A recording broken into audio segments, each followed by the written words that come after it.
В России продолжается рост заболеваемости коронавирусной инфекцией. Сейчас в стране открыто свыше 290 тысяч коек, и это рекорд по сравнению с предыдущим пиком заболеваемости.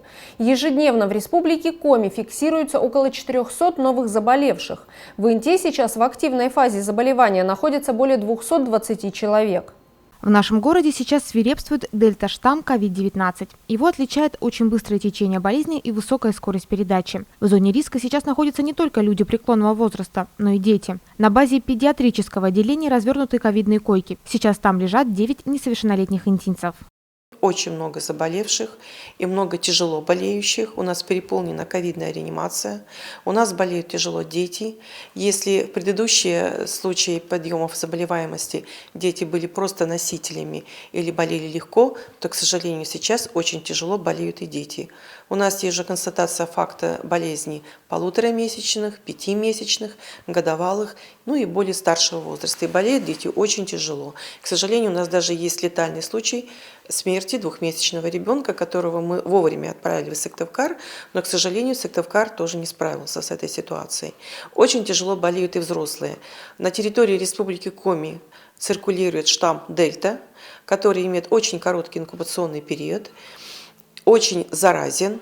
Болеют люди, даже те, которые уже переболели и болеют очень тяжело идут на лечение. Но еще раз повторяю, что те, кто вакцинировался, все-таки переносят легче это заболевание. И, по крайней мере, нет смертельных исходов.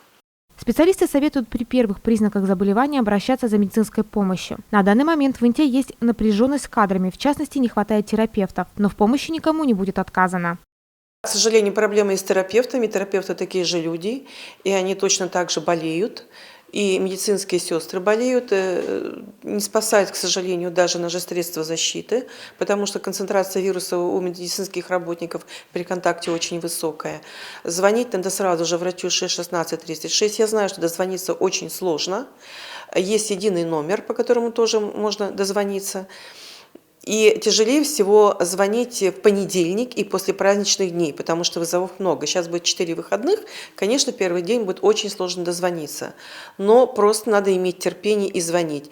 И звонить с 8 утра все звонят, да, потихонечку распределите, звоните после 10, около 11, около 12, тогда будет проще дозвониться. Если состояние ухудшается, температура высокая, человек себя плохо чувствует, лучше, конечно, вызывать скорую помощь. Скорая помощь никому не отказывает. На данный момент прирост заболеваемости в регионе превышает среднероссийские показатели на более чем 15%. Самый надежный и удобный способ защитить от COVID-19 себя и своих близких – это вакцинация. Вакцинация разрешена уже и беременным женщинам. Об этом уже знают все врачи, акушеры, гинекологи, прививочный кабинет. Риск заболеть беременной женщине очень высок. Сами понимаете, что во время беременности организм женщины изменяется. Вот. И, к сожалению, есть уже случаи по республике гибели женщины от ковидной инфекции. Беременная женщина. Это тоже печально. Поэтому лучше вакцинироваться ради жизни матери и ребенка. В кабинетах номер 106 и 107 поликлиники номер 1 в праздничные дни 4, 5, 6 и 7 ноября с 10 до 14 часов будет проводиться вакцинация от коронавируса без предварительной записи в порядке очереди.